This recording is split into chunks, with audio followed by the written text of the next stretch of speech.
A second suspect is arrested in a police-involved shooting outside an Upper Marlboro grocery store. Good evening. This is CTV News for Friday, June 12th. I'm Byron Scott. And I'm Sonia Shrivastava. Thank you for joining us tonight. Well, a surprising verdict in the trial of a man accused of murdering a woman in front of her children. Patricia Vallone is standing by at the Prince George's Courthouse with the latest. 24-year-old Rashiek Bell is now a free man after a jury decided last night that he was not guilty of fatally shooting Keio Wilson back in November of 2011. Certainly very disappointed in the verdict. We absolutely respect our system of justice, but very disappointed. We thought that despite the fact that it was a difficult case, we felt that we had to bring the case and try to bring justice for Ms. Wilson, her family, and certainly for her children. Wilson was gunned down at the Colonial Village Apartments in Oxon Hill in front of 4 children in a case of mistaken identity. Her 7-year-old daughter was the one who called 911 to report her mother's shooting. My mom just got shot. Your mom just got shot? Yes. Okay, inside the house? Yes. Okay, how old are you? I'm 7 years old. Now, the gunman was part of a group of men looking for Wilson's boyfriend at the time, thinking he had shot their friend, Keio Butler.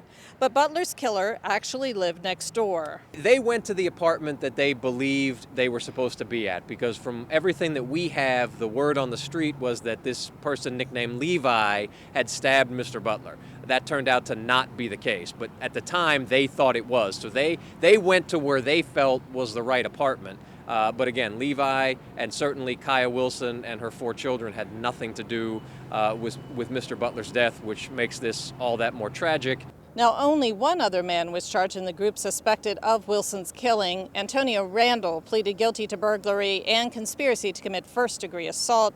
He testified against Bell during this week's trial. From Upper Marlboro, I'm Patricia Vallone, CTV News.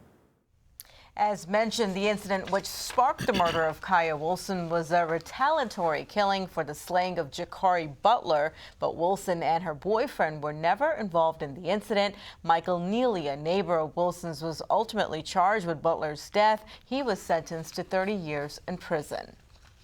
And Prince George's police identified the second suspect injured in a police-involved shooting on Tuesday. 42-year-old Derek Simmons is facing felony theft and handgun charges. He's been released from the hospital, now being held at the Department of Corrections.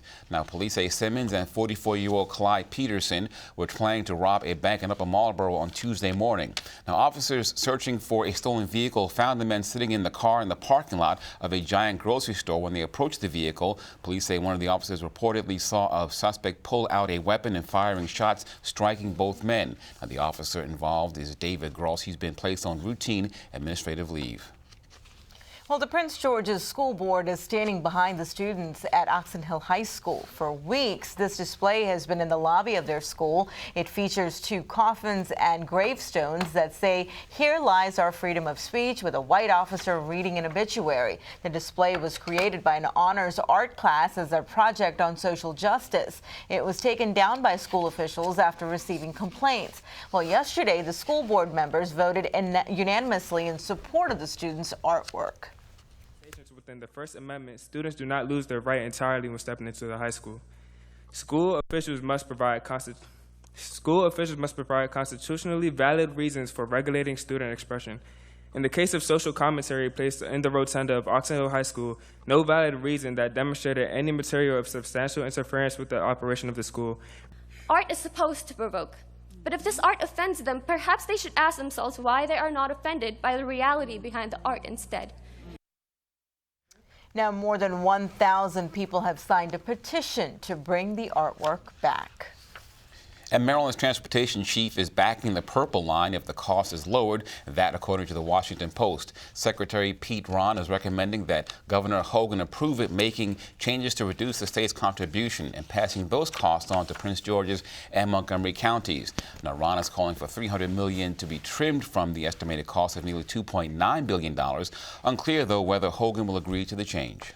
And speaking of Maryland Transportation Secretary Pete Ron, he has also sent a letter to Metro Board members after they awarded a consulting contract to a former counsel. Catherine Pett received the contract the same day she resigned from the Transit Authority and then was rehired the next day as a consultant to the board. Now, Ron says he's concerned because that violates Metro's own policies. The Washington Post requested a copy of Pett's contract and payment terms, but Metro officials refused. On Thursday, Pett's contract was terminated. And it is hot outside. The Prince George's Department of Emergency Management wants you to stay cool in this hot weather. Latifah Majid has more.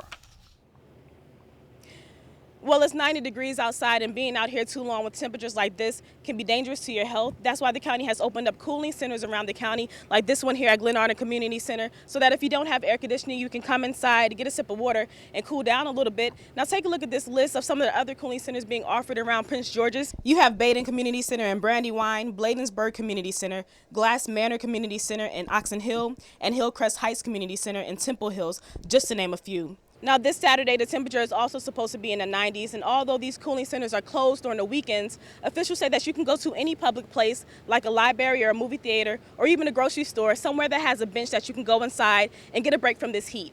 In Glenarden, I'm Latifah Majid, CTV News. The centers, though, are open Monday through Friday, 10 a.m. to 8 p.m. For more information, visit the website of PrinceGeorge'sCountyMD.gov. Yeah, it's certainly scorching temperatures out there. It is. Yeah. And you are watching CTV News. I'm Byron Scott. And I'm Sonia Shrivastava.